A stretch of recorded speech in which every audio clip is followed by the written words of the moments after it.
ਦਰਸ਼ਕੋ break ਤੋਂ ਬਾਅਦ ਤੁਹਾਡਾ ਸਵਾਗਤ ਹੈ ਜੀ। ਡਾਕਟਰ ਸਾਹਿਬ ਹੁਣ ਸਾਡੇ ਦਰਸ਼ਕਾਂ ਨੂੰ ਦੱਸੋ ਅੱਜ ਦੇ ਦਿਨ ਦੀ ਸਿੱਖ ਹਿਸਟਰੀ ਐਂਡ ਵਰਲਡ ਹਿਸਟਰੀ ਵਿੱਚ ਕੀ ਅਹਿਮੀਅਤ ਹੈ। ਸਿੱਖ ਇਤਿਹਾਸ ਦੇ ਹਵਾਲੇ ਨਾਲ ਅੱਜ ਦੇ ਦਿਨ 1923 ਦੇ ਵਿੱਚ ਸ਼੍ਰੀ ਹਰਮੰਦਰ ਸਾਹਿਬ ਦੇ ਸਰੋਵਰ ਦੀ ਕਾਰ ਸੇਵਾ ਸ਼ੁਰੂ ਹੋਈ ਜੀ। ਬੇਸ਼ੱਕ ਅਸੀਂ ਵੀ ਬਚਪਨ 'ਚ ਸੁਣਦੇ ਸੀ ਕਿ ਜੀ ਹਰ 50 ਸਾਲ ਬਾਅਦ ਜਿਹੜੀ ਕਾਰ ਸੇਵਾ ਹੁੰਦੀ ਹੈ ਤੇ 20ਵੀਂ ਸਦੀ 'ਚ ਜਿਹੜੀਆਂ ਕਾਰ ਸੇਵਾਵਾਂ ਜਿਹੜੀਆਂ ਬਹੁਤ ਜ਼ਿਆਦਾ ਪ੍ਰਸਿੱਧੀ ਹਾਸਲ ਕੀਤੀਆਂ। ਜ਼ਾਹਰ ਹੈ ਕਿ 1923 ਦੇ ਵਿੱਚ ਇਹ ਹੋਈ। ਉਸ ਤੋਂ ਬਾਅਦ 1973 'ਚ ਵੀ ਹੋਈ ਸੀ, ਲਗਭਗ 50 ਸਾਲ ਬਾਅਦ, ਔਰ ਉਹਦੇ 'ਚ ਵੀ ਬਹੁਤ ਵੱਡੀ ਪਾਰਟੀਸਪੇਸ਼ਨ ਰਹੀ।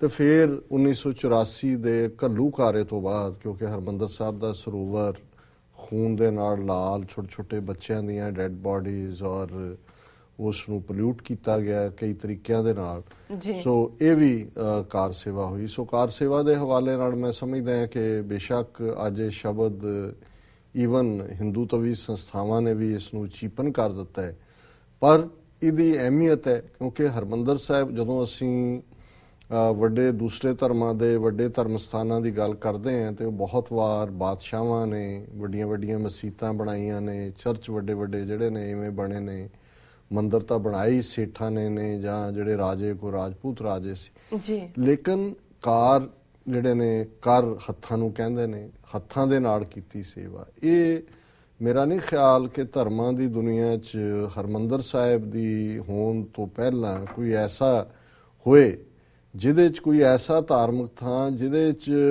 ਹਰ ਇੱਕ ਨੇ ਬਿਨਾਂ ਜ਼ਾਤ ਰੰਗ ਨਸਲ ਧਰਮ ਜੈਂਡਰ ਦੇ ਵਿਤਕਰੇ ਦੇ ਆਪਣੇ ਹੱਥਾਂ ਦੇ ਨਾਲ ਰੱਬ ਦਾ ਘਰ ਬਣਾਇਆ ਹੋਏ। ਸੋ ਇਸ ਲਈ ਜਿਹੜਾ ਕਾਰ ਸੇਵਾ ਦਾ ਕਾਨਸੈਪਟ ਹੈ ਇਹ ਯੂਨੀਕ ਹੈ ਟੂ ਦਾ ਸਿੱਖੀਜ਼ਮ ਔਰ ਹੱਥੀਂ ਸੇਵਾ, ਔਰ ਸਾਡਾ ਕਿਉਂਕਿ ਕਾਨਸੈਪਟ ਹੀ ਵਿਣ ਸੇਵਾ ਤ੍ਰਿਗ ਹੱਥ ਪੈ ਹੋਰ ਨੇਫਲ ਕਰਨੀ ਇਸ ਦੇ ਉੱਤੇ ਖੜੇ। ਸੋ ਜਿਹੜਾ ਪਹਿਲਾ ਹਰਮੰਦਰ ਗੁਰੂ ਅਰਜਨ ਸਾਹਿਬ ਨੇ 4 ਦਰਵਾਜ਼ੇ ਔਰ ਜਿਹਦੀ ਨੀਂਹ ਸਾਈਂ ਮੀਆਂ ਮੀਰ ਨੇ ਰੱਖੀ ਉਹ ਕਾਰ ਸੇਵਾ ਨਾਲ ਸੀ। ਔਰ ਉਹਦੇ 'ਚ ਵੀ ਅਸੀਂ ਦੇਖਦੇ ਹਾਂ ਕਿ ਕਿਵੇਂ ਸਾਰਿਆਂ ਨੇ ਉਹਦੇ 'ਚ ਪਾਰਟੀਸਪੇਸ਼ਨ ਕੀਤੀ। ਅੱਜ ਵੀ ਕਿਵੇਂ ਉਸ ਦੇ ਸੁਪਰਵਾਈਜ਼ਰੀ ਪੁਆਇੰਟ ਨੇ, ਕਿੱਥੇ ਬੀਰ ਬਾਬਾ ਬੁੱਢਾ ਜੀ 'ਚ ਬਾਬਾ ਬੁੱਢਾ ਜੀ ਬੈਠੇ ਨੇ, ਕਿੱਥੇ ਭਾਈ ਸਾਲੋ ਜੀ ਬੈਠੇ ਨੇ, ਕਿੱਥੇ ਜਿਹੜੇ ਨੇ ਹੋਰ ਇੱਟਾਂ ਕਿੱਥੇ, ਔਰ ਉਹਦੇ 'ਚ ਆਮ ਇੱਕ ਜਿਹੜਾ ਕਿਰਤੀ ਗੁਰਸਿੱਖ ਹੈ ਉਹਦੀ ਬਰਾਬਰ ਦੀ ਪਾਰਟੀਸਪੇਸ਼ਨ ਸੀ। ਔਰ ਇਹੀ ਕਾਰਨ ਹੈ ਕਿ ਜੇ ਅਕਬਰ ਨੇ ਜ਼ਮੀਨ ਦੇਣੀ ਚਾਹੀ ਸੀ ਲੰਗਰ ਲਈ ਤੇ ਗੁਰੂ ਸਾਹਿਬ ਨੇ ਨਾ ਕਰ ਦਿੱਤੀ ਸੀ। ਜੇ ਜਹਾਂਗੀਰ ਨੇ ਅਕਾਲ ਤਖਤ ਬਣਵਾਉਣਾ ਚਾਹਿਆ ਸੀ ਤੇ ਗੁਰੂ ਹਰਗੋਬਿੰਦ ਸਾਹਿਬ ਨੇ ਨਾ ਕਰ ਦਿੱਤੀ ਸੀ। ਸੋ ਕੁੱਲ ਮਿਲਾ ਕੇ ਅਸੀਂ ਸਮਝਦੇ ਹਾਂ ਵੀ ਇਹ ਜਿਹੜੀ 1923 'ਚ ਵੀ ਕਾਰ ਸੇਵਾ ਹੋਈ, ਅੰਗਰੇਜ਼ਾਂ ਦੇ ਲਈ ਵੀ ਉਹਨਾਂ ਦੇ ਰਾਜ ਸ਼ਾਇਦ ਪਹਿਲੀ ਵਾਰ ਹੋਇਆ, ਬੜੀ ਵੱਡੀ ਆਈ ਓਪਨਰ ਸੀ ਕਿਉਂਕਿ ਉਹਦੇ 'ਚ ਵੱਡੇ ਵੱਡੇ ਮਹਾਰਾਜੇ, ਉਹ ਨਾਭੇ ਦਾ ਹੋਏ, ਪਟਿਆਲੇ ਦਾ ਹੋਏ, ਫਰੀਦਕੋਟ ਦਾ ਹੋਏ, ਉਹ ਸਣੇ ਆਪਣੇ ਸ਼ਾਹੀ ਚੋਗਿਆਂ ਦੇ ਜਦੋਂ ਸਿਰ ਦੇ ਉੱਤੇ ਉਹਨਾਂ ਨੇ ਉਸ ਕਾਰ ਨੂੰ ਚੁੱਕਣਾ ਔਰ ਕਰਨਾ ਕਿ ਆਮ ਸਿੱਖਾਂ ਦੇ ਵਿੱਚ ਮਿਕਸ ਹੋਣਾ। ਸੋ ਇਹ ਜਿਹੜੀ ਕਾਰ ਸੇਵਾ ਦਾ ਕਾਨਸੈਪਟ ਹੈ ਅੱਜ ਵੀ, ਔਰ ਜੇ ਉਹਨੂੰ ਮਹੀਨਿਆਂ ਬਾਅਦ ਹੀ ਕਲਪਿਆ ਹੁੰਦਾ ਕਿਸੇ ਤਰ੍ਹਾਂ ਦੇ ਉਹ ਦਿਨਾਂ ਦੇ ਵਿੱਚ, ਔਰ ਉਸ ਕਾਰ ਸੇਵਾ 'ਚੋਂ ਵੀ ਕੁਛ ਨਾ ਕੁਛ ਹਰ ਇੱਕ ਨੇ ਜਿਹੜੀ ਉਹ ਹੈ ਉਹ ਮਿੱਟੀ ਉਸ ਨੂੰ ਨਾਲ ਲੈ ਜਾਣਾ ਕਿ ਇਹ ਸਾਡੇ ਲਈ, ਜਿਹਨੂੰ ਇੱਥੇ ਸੋਵੀਨੀਅਰ ਕਹਿੰਦੇ ਨੇ, ਉਹ ਧਾਰਮਿਕ ਤੌਰ ਤੇ ਸ਼ਰਧਾ ਹੈ ਕਿ ਇਹ ਸਾਡੇ ਗੁਰੂ ਦੇ ਘਰ ਹਰਮੰਦਰ ਦੇ ਸਰੋਵਰ ਦੀ ਮਿੱਟੀ ਹੈ ਜਿਹੜੀ ਕਿ ਪਵਿੱਤਰ ਹੈ। ਔਰ ਇਹਨਾਂ ਨੇ ਕਿਵੇਂ ਜੂਨ 84 ਦੇ ਘੱਲੂਘਾਰੇ 'ਚ ਇਸ ਸਾਰੇ ਨੂੰ ਪਲੀਤ ਕੀਤਾ, ਕਿਵੇਂ ਬੇਗੁਨਾਹ ਸਿੱਖਾਂ ਦਾ ਖੂਨ ਉਸ ਥਾਂ ਧਰਤੀ ਤੇ ਡੋਲੇ। ਔਰ ਇਹੀ ਸਾਡਾ 4 ਸਦੀਆਂ ਦਾ ਇਤਿਹਾਸ ਹੈ ਜ਼ੁਲਮ ਨੂੰ ਵੰਗਾਰਨਾ। ਪ੍ਰੋਫੈਸਰ ਪੂਰਨ ਸਿੰਘ ਜਦੋਂ ਕਹਿੰਦੇ ਨੇ ਕਿ ਭਾਈ ਹਰਮੰਦਰ 'ਚ ਜਦੋਂ ਤੁਸੀਂ ਪੈਰ ਰੱਖਦੇ ਹੋ ਤੇਜ਼ ਤੇਜ਼ ਨਾ ਚੱਲੋ, ਮਨ ਨੂੰ ਵੀ ਰੋਕੋ, ਕਿਉਂਕਿ ਜਿੱਥੇ ਜਿੱਥੇ ਤੁਹਾਡਾ ਪੈਰ ਟਿਕ ਰਿਹਾ ਉਹਦੇ ਥੱਲੇ ਪਤਾ ਨਹੀਂ ਕਿੰਨੇ ਸਿੱਖਾਂ ਦੇ ਸਿਰ ਲੱਗੇ ਹੋਏ ਨੇ, ਕਿੰਨੀਆਂ ਸ਼ਹੀਦੀਆਂ ਹੋਈਆਂ ਨੇ। 1983 'ਚ ਧਰਮ ਯੁੱਧ ਮੋਰਚਾ ਜਦੋਂ ਚੱਲ ਰਿਹਾ ਸੀ ਉਹਦਾ 'ਚ ਇੱਕ ਰੇਲ ਰੋਕੋ ਦੀ ਕਾਲ ਜਿਹੜੀ ਹੈ ਉਹਦੇ 'ਚ ਦਿੱਤੀ ਗਈ ਔਰ ਬੜੀ ਸਫਲਤਾ ਨਾਲ ਰੇਲਾਂ ਰੋਕੀਆਂ ਗਈਆਂ ਪੰਜਾਬ ਦੇ ਵਿੱਚ।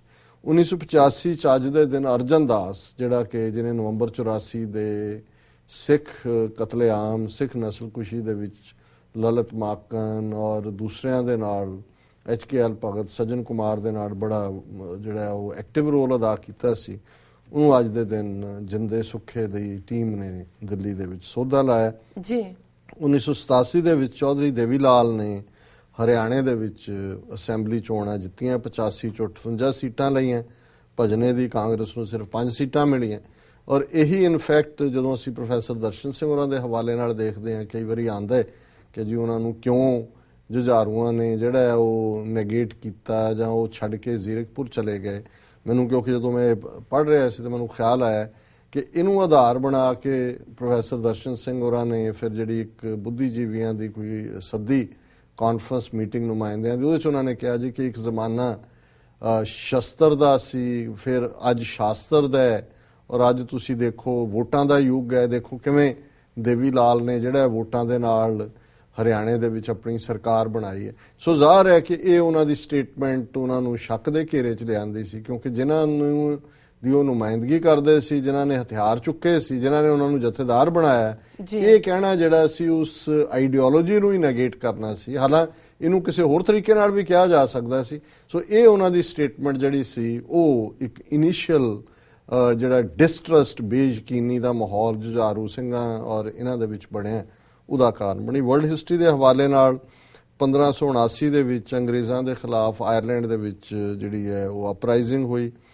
1799 ਚ ਨੈਪੋਲੀਅਨ ਨੇ ਇਟਲੀ ਨੂੰ ਵੀ ਫਤਿਹ ਕਰ ਲਿਆ ਸੀ, ਉਹਨੂੰ ਫਰਾਂਸੀਸੀ ਸਾਮਰਾਜ ਦਾ ਹਿੱਸਾ ਬਣਾਇਆ।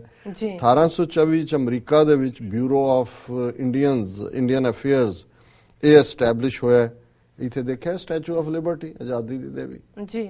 ਬਸ 1885 ਚ ਅੱਜ ਦੇ ਦਿਨ ਫਰਾਂਸ ਦੇ ਜਹਾਜ਼ ਤੇ ਚੜ੍ਹ ਕੇ ਮਾਈ ਜਿਹੜੀ ਹੈ ਫਰਾਂਸ ਤੋਂ ਇੱਥੇ ਆਏ, ਉਦੋਂ ਦੇ ਇੱਥੇ ਵਿਚਾਰੀ ਖੜੀ ਹੈ ਬਾਹਰ, ਧੁੱਪ ਹੋਏ ਛਾਂ ਹੋਏ, ਇੱਕ ਹੱਥ 'ਚ ਮਸ਼ਾਲ ਫੜੀ ਹੈ, ਦੂਜੇ 'ਚ ਕਾਨੂੰਨ ਦੀ ਕਿਤਾਬ ਕੱਛੇ ਮਾਰੀ ਹੋਈ ਹੈ। ਸੋ ਇਹ ਵਿਚਾਰੀ ਉਦੋਂ ਦੀ ਇੱਥੇ ਹੀ ਹੈ।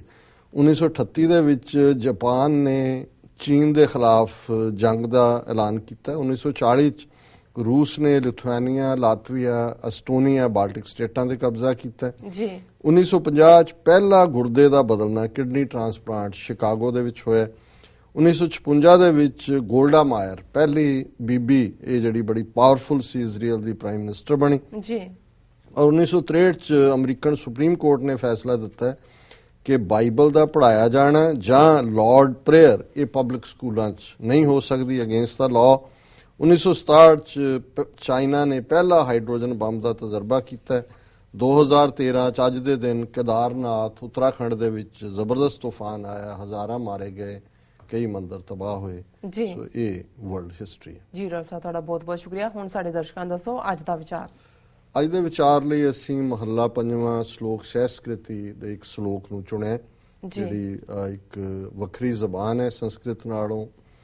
ਔਰ ਇਹ ਸ਼ਲੋਕ ਹੈ, ਬਹੁ ਜਤਨ ਕਰਤਾ ਬਲਵੰਤਕਾਰੀ, ਸੇਵੰਤ ਸੂਰਾ ਚਤੁਰ ਦਿਸੈ, ਬਿਖਮ ਥਾਨ ਬਸੰਤ ਊਚੈ, ਨੈ ਸਿਮਰੰਤ ਮਰਣੰ ਕਦਾਂਚੈ, ਹੋਵੰਤ ਆਗਿਆ ਭਗਵਾਨ ਪੁਰਖ ਹੈ, ਨਾਨਕ ਕੀਟੀ ਸਾਸ ਅਕਰਖ ਤੇ। ਕਿ ਵੀ ਹੁਣ ਬੰਦਾ ਜਿੰਨਾ ਮਰਜ਼ੀ ਬਲਵਾਨ ਹੋਏ, ਬੜੀ ਉਹਦੇ ਕੋਲ ਫੌਜ ਵੀ ਹੋਏ, ਕਿਸੇ ਐਸੇ ਉੱਚੀ ਥਾਂ ਤੇ, ਪਹਾੜੀ ਦੇ ਵਿੱਚ ਐਸੀ ਥਾਂ ਤੇ ਜਾ ਕੇ ਲੁਕ ਜਾਏ, ਮਹਿਲ ਦੇ ਵਿੱਚ ਹਜ਼ਾਰਾਂ ਨੌਕਰ ਹੋਣ ਕਿ ਉੱਥੇ ਤੱਕ ਕੋਈ ਪਹੁੰਚ ਵੀ ਨਾ ਸਕੇ। ਬਹੁਤ ਯਤਨ ਕਰਤਾ ਬਲਵੰਤਕਾਰੀ, ਸੇਵੰਤ ਸੂਰਾ ਚਤੁਰ, ਚਾਰ ਚੁਫੇਰੇ ਫੌਜੀ ਔਰ ਉਹਦੇ ਨੌਕਰ ਨੇ। ਬਿਖਮ ਥਾਨ ਬਸੰਤ ਉੱਚੇ, ਬੜੇ ਲੌਫਟੀ ਪੈਲੇਸ ਹੋਏ, ਉੱਥੇ ਤੱਕ ਪਹੁੰਚਣਾ ਔਖਾ ਹੋਏ। ਨੈ ਸਿਮਰੰਤ ਮਰਨ ਕਦਾਂਚੇ, ਉਹਨੂੰ ਕਦੇ ਮੌਤ ਦਾ ਖਿਆਲ ਵੀ ਨਾ ਆਇਆ। ਉਹਨੇ ਕਿਹਾ ਕਿ ਮੈਂ ਤਾਂ ਇੰਨਾ ਮਹਿਫੂਜ਼ ਹੈ, ਮੈਨੂੰ ਮੌਤ ਕਿੱਥੋਂ ਆਏਗੀ। ਹੋਵੰਤ ਆਗਿਆ ਭਗਵਾਨ ਪੁਰਖ ਹੈ। ਗੁਰੂ ਸਾਹਿਬ ਫਰਮਾਉਂਦੇ ਨੇ ਕਿ ਜੇ ਨਿਰੰਕਾਰ ਦੀ ਆਗਿਆ ਹੋ ਜਾਏ, ਨਾਨਕ ਕੀਟੀ ਸਾਸ ਅਕਰਤ ਤੇ, ਕਿ ਵੀ ਜੇ ਨਿਰੰਕਾਰ ਦਾ ਹੁਕਮ ਹੋ ਜਾਏ ਤਾਂ ਫਿਰ ਇੱਕ ਕੀੜੀ ਜਿਹੜੀ ਹੈ ਉਹ ਵੀ ਉਸ ਬਲਵਾਨ ਪੁਰਸ਼ ਜਿਹੜਾ ਫੌਜਾਂ ਦੇ ਨਾਲ ਘਿਰਿਆ ਹੋਇਆ ਹੈ ਉਸ ਦਾ ਅਖੀਰਲਾ ਸਾਹ ਕੱਢ ਸਕਦੀ ਹੈ ਜਾਂ ਉਹਨੂੰ ਮਾਰ ਸਕਦੀ ਹੈ। ਸੋ ਕੁੱਲ ਮਿਲਾ ਕੇ ਇਹ ਜਿਹੜਾ ਜਦੋਂ ਇਸ ਕਿਸਮ ਦਾ ਗੁਰਬਾਣੀ 'ਚ ਵੀ ਹੁੰਦਾ ਹੈ ਕਿ ਭਾਈ ਕੀੜੀ ਜਿਹੜੀ ਹੈ ਉਹ ਹਾਥੀ ਨੂੰ ਮਾਰਨ ਦੀ ਸਮਰੱਥਾ ਰੱਖਦੀ ਹੈ। ਸੋ ਹਾਥੀ ਹੰਕਾਰ ਦਾ ਕਈ ਵਾਰੀ ਚਿੰਨ੍ਹ ਹੁੰਦਾ ਹੈ। ਸਾਡੀ ਜਿਹੜੀ ਸੁਰਤ ਹੈ ਜਾਂ ਸਾਡੇ ਮਨ ਹੈ ਉਹ ਹਾਥੀ ਵਾਂਗ ਹੁੰਦਾ, ਜਦੋਂ ਅਸੀਂ ਸਮਝਦੇ ਹਾਂ ਵੀ ਕੋਈ ਨਹੀਂ ਸਾਡੇ ਬਿਨਾਂ ਜੀ। ਔਰ ਇਹ ਜਦੋਂ ਗੁਰੂ ਸਾਹਿਬ ਯਾਦ ਕਰਵਾਉਂਦੇ ਨੇ ਕਿ ਦੇਖੋ ਇਸ ਇੱਕ ਮਸਤ ਹਾਥੀ ਨੂੰ ਇੱਕ ਕੀੜੀ ਮਾਰਨ ਦੀ ਸਮਰੱਥਾ ਰੱਖਦੀ ਹੈ। ਸੋ ਮਤਲਬ ਇਹ ਹੁੰਦਾ ਹੈ ਕਿ ਆਪਣੀ ਹਾਥੀ ਵਾਲੀ ਸੁਰਤ ਨੂੰ ਥੱਲੇ ਲਿਆਓ ਔਰ ਆਪਣੇ ਆਪ ਨੂੰ ਆਪਸ ਕੋ ਜੋ ਜਾਣੇ ਨੀਚਾ ਸੋ ਗਣੀਏ ਸਭ ਤੇ ਉੱਚਾ, ਆਪਣੇ ਚ ਹਿਊਮਿਲਿਟੀ ਲਿਆਓ, ਹੰਕਾਰ ਤੋਂ ਬਚੋ, ਕਿਉਂਕਿ ਜੋ ਵੀ ਇੱਥੇ ਆਇਆ ਉਹਨੇ ਅਖੀਰ ਮਰਨਾ ਹੈ। ਉਹ ਭਾਵੇਂ ਕਿਤੇ ਜਾ ਕੇ ਲੁਕੇ, ਕਿਤੇ ਆਪਣੇ ਆਪ ਨੂੰ ਸਮਝੇ ਕਿ ਵੀ ਮੈਂ ਨਹੀਂ ਮਰਨਾ ਜੀ। ਔਰ ਇਹੀ ਗੱਲ ਗੁਰੂ ਤੇਗ ਬਹਾਦਰ ਸਾਹਿਬ ਨੇ ਯਾਦ ਕਰਵਾਈ ਸੀ ਕਿ ਭਾਈ ਜਿਹੜੀ ਦੁਨੀਆ ਦੇ ਵਿੱਚ ਅਜੀਬ ਗੱਲ ਹੈ ਉਹ ਇਹੀ ਹੈ ਕਿ ਵੀ ਬੰਦਾ ਇਹ ਸਮਝਦਾ ਹੈ ਕਿ ਮੈਂ ਨਹੀਂ ਮਰਨਾ। ਉਹ ਦੇਖ ਰਿਹਾ ਕਿ ਵੀ ਸਾਰਾ ਸੰਸਾਰ ਜਾ ਰਿਹਾ, ਪਰ ਉਹਨੂੰ ਲੱਗਦਾ ਹੈ ਕਿ ਵੀ ਮੈਂ ਹਮੇਸ਼ਾ ਰਹਿਣਾ। ਵੀ ਇਹ ਗੱਲ ਨਹੀਂ ਹੈ। ਅਖੀਰ ਕੀੜੀ ਵੀ ਜਿਹੜੀ ਹੈ ਉਹ ਹਾਥੀ ਨੂੰ ਔਰ ਪਾਵਰਫੁਲ ਐਸੇ ਬੰਦੇ ਨੂੰ ਮਾਰਨ ਦੀ ਸਮਰੱਥਾ ਰੱਖਦੀ ਹੈ। ਜੀ ਡਾਕਟਰ ਸਾਹਿਬ, ਤੁਹਾਡਾ ਬਹੁਤ ਬਹੁਤ ਸ਼ੁਕਰੀਆ। ਤੁਸੀਂ ਅੱਜ ਦਾ ਵਿਚਾਰ ਸਾਡੇ ਦਰਸ਼ਕਾਂ ਨਾਲ ਸਾਂਝਾ ਕੀਤਾ। ਇਸ ਨਾਲ ਆਪਣੇ ਵਿਊਅਰਸ ਕੋਲ ਲੈਣੇ ਇਜਾਜ਼ਤ। ਵਿਊਅਰਸ, ਤੁਹਾਡਾ ਬਹੁਤ ਬਹੁਤ ਸ਼ੁਕਰੀਆ। ਤੁਸੀਂ ਆਪਣੇ ਕੀਮਤੀ ਸਮੇਂ ਵਿੱਚ ਸਮਾਂ ਕੱਢ ਕੇ ਸਾਨੂੰ ਆਪਣੇ ਰਾਏ ਤੇ ਸੁਝਾਅ ਭੇਜਣੇ ਤੇ ਇਸ ਤਰ੍ਹਾਂ ਭੇਜਦੇ ਰਹਿਣਾ ਸਾਡੇ ਇਸ ਪਤੇ ਤੇ sos@tv84.tv ਤੇ। ਅਸੀਂ ਆਪਣਾ ਪ੍ਰੋਗਰਾਮ ਲੈ ਕੇ ਫਿਰ ਦੁਬਾਰਾ ਹਾਜ਼ਰ ਹੋਵਾਂਗੇ। ਤਦ ਤੱਕ ਲਈ ਮੈਨੂੰ ਤੇ ਡਾਕਟਰ ਸਾਹਿਬ ਆਗਿਆ ਦਿਓ ਤੇ ਬੁਲਾ ਦਿਓ ਫਤਿਹ। ਵਾਹਿਗੁਰੂ ਜੀ ਕਾ ਖਾਲਸਾ, ਵਾਹਿਗੁਰੂ ਜੀ ਕੀ ਫਤਿਹ।